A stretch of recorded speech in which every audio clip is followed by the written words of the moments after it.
Embarking on the journey of business ownership transfer can be complicated and emotional, particularly with family entwined. Join me, Vincent Mastrovito, owner of Prometheus Partners, in Finishing Touches, the podcast that genuinely understands your challenges and aims to equip you with invaluable tips for a smooth business succession. By the end of each episode, you'll feel more confident and ready to guide your business into the next phase. Enjoy the podcast.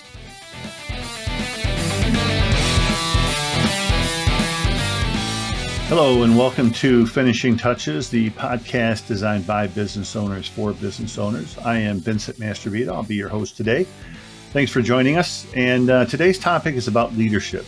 Over the last, I'm going to guess at least 2 or 3 years, there's been a significant amount of conversations on leadership. What is leadership? How do I get really good leadership? Why should I even think about having leadership? And many more questions that might be out there. So let's focus on, 2 or 3 areas that I think today in our discussion that I think will help you as a business owner really kind of focus a little bit more about you yourself understanding, like, why do I even need to be considering leadership, right? I've been making the decisions all along.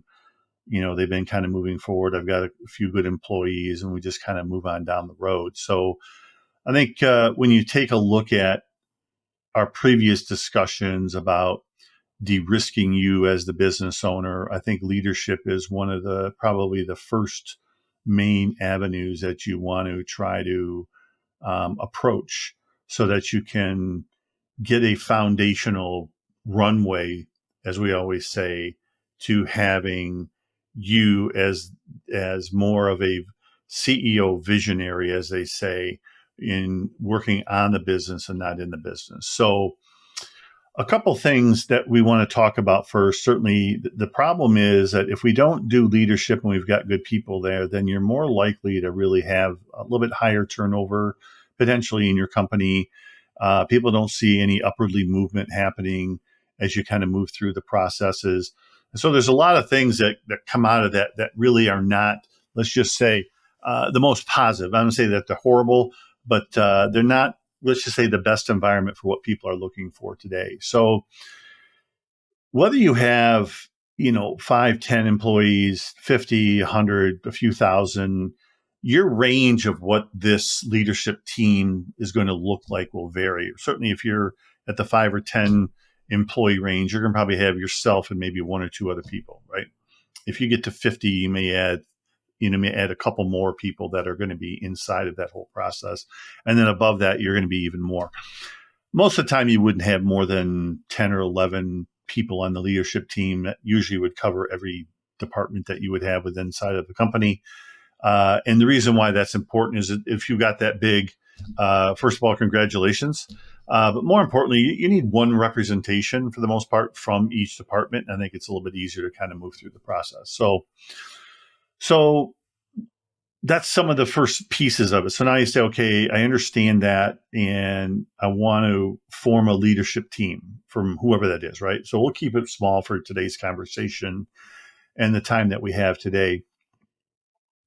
So let's say you want to add a few people to your leadership team. I think first and foremost, you should just sit them down in your office or conference room or take them out to lunch and you've earmarked, let's say, a couple of people. I think you talk to each one of them independently. I think you let them know why you're thinking about forming a leadership team or adding. I think you need to let them know why you chose them as a conversation piece. I think you need to outline some of the expectations that you want to have. And if you're looking to add any additional people, then I think that you also want to share with them to say, hey, look, I'm also looking to bring on this person here too. And the reason why you want to do that is I think it helps to get an understanding is that can these people work together, right? I mean, leadership is only as effective as they can execute. And it's designed to help you as the business owner move this company forward to be easier to run, to grow it to a new level, or to prepare yourself for an exit. Really, that's the 3 areas that you're going to be focusing on, one or the other. Ultimately, everybody does exit their business, but you may be a number of years before you get there. So I think you have these conversations with them first individually. kind of walk through that, give them an opportunity to certainly ask the questions that they want to ask, and go through some dialogue that I think that both of you can feel like you've made some significant progress, right? And then they may tell you right there, say, yeah, I think I'd really be interested in it. And they may say, hey, may I have some time to think about it? And you say, sure, right ahead. Let's get back together in a week and, let's meet again and go from there. And then you would have the conversation with the other person. It's really going to mimic what you just did with the first one. Once they both agree to that, or whomever agrees to that, then I think you can have a meeting with them collectively. And then I think it's important to get down into a little bit more granular conversation about what do we think we're really trying to accomplish with the company? What is your vision as the business owner? And I think it's time for you to share, again, get more granular with that. What do you see in that? If you've completed a SWOT or a SWIT analysis, strengths, weaknesses, and trends, whichever you do, I think you should share this information with them. Say, look, here's the work I've done so far. I think it's important if we're going to be a team that, everybody here understand what we've gone through. I'm open to some pushback on this, because if they're on the leadership team, you have to give them some autonomy, to push back on you and just say, I don't think that's a good idea, and here's why, right? What you don't want to do is say, hey, I don't think that's a good idea, and then they don't have like why it's not a good idea or what is one of the solutions that we could do, right? So as you kind of walk through that process with them, what you end up having is a little bit more alignment for what they're trying to, what you're trying to accomplish for the company. And now everybody knows that. You've talked about expectations. And I understand you're not going to cover every little, thing when you get in these meetings, but you want the basis of what you have, and then you can work through the stuff as you meet on a weekly and monthly basis and move on from there. So then I think once you have that completed, then I think it's time to roll it out to the company, right? Make an announcement to the rest of the employees. We're talking about a 10, 15, 20-minute conversation. We wanted to bring everybody together. Over the last few months, I've been reevaluating the goals for the company. I thought it was important for us to have some leadership team that could help us to direct and execute the strategy. And we are going to start today with, and then you just kind of name the people that you have. And here was the reason why I kind of went through and chose these folks initially.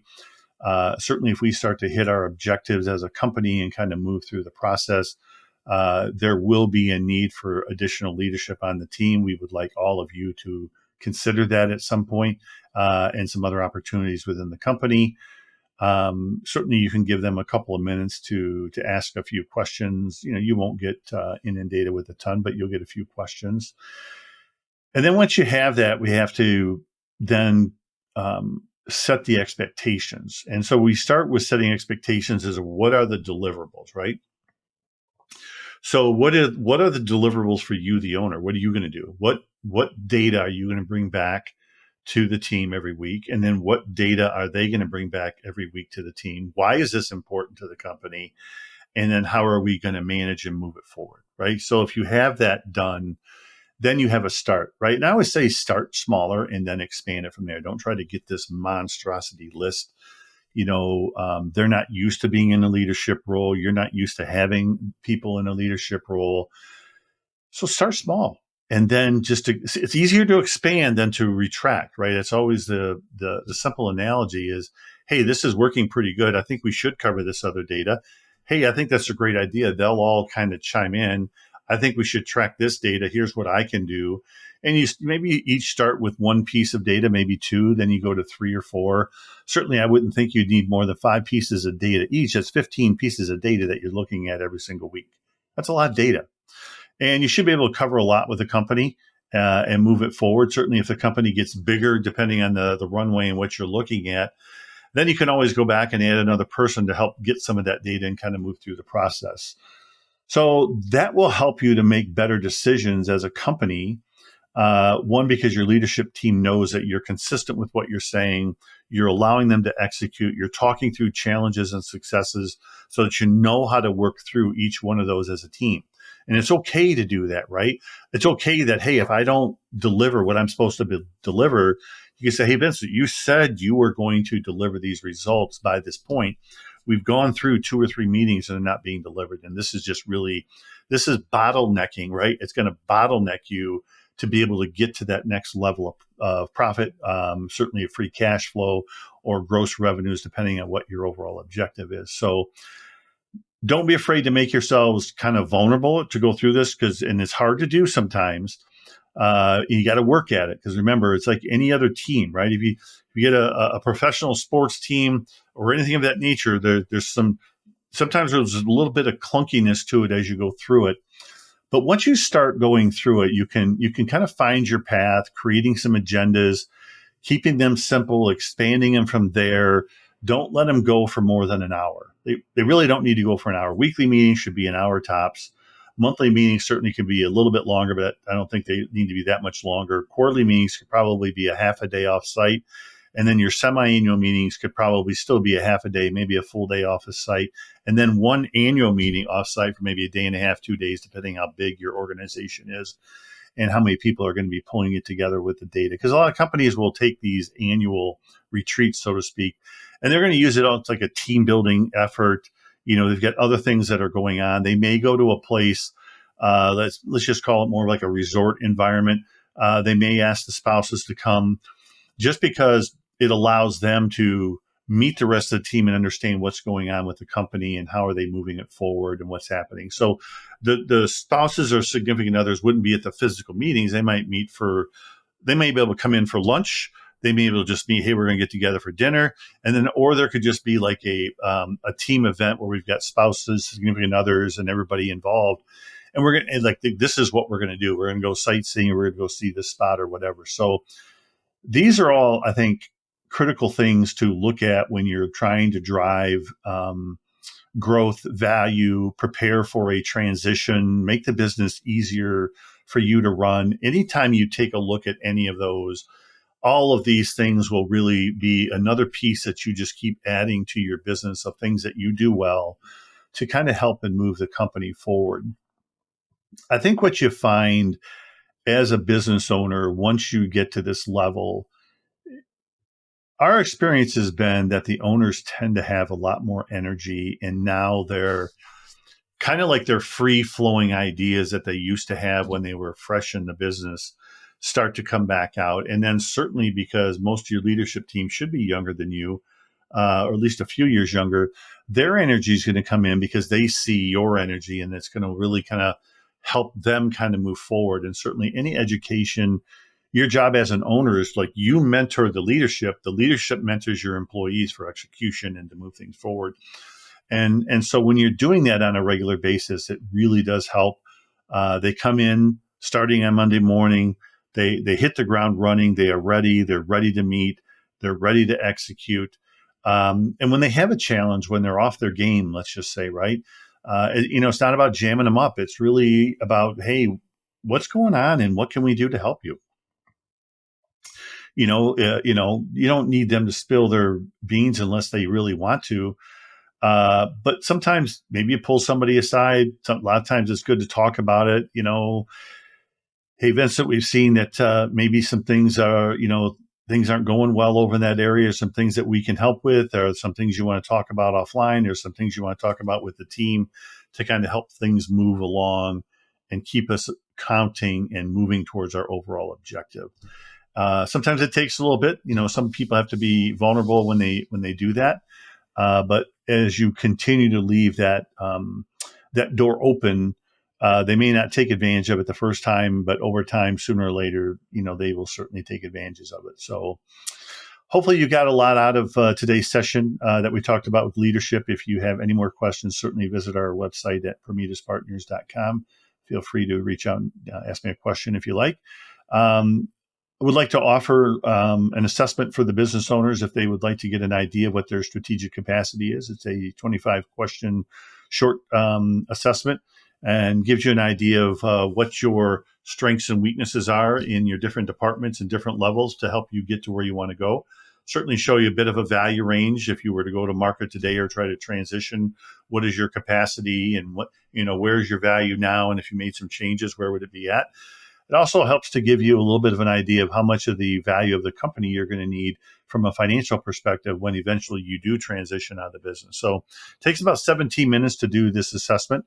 And if you're interested, certainly reach out and email me. I'd be happy to schedule a brief time with you to go through that. So anyway, again, thanks again for watching the show. Really do appreciate it. And when you get a chance, reach over to YouTube and subscribe to us and look at our next podcast. And hopefully all of you have a great day. Thank you.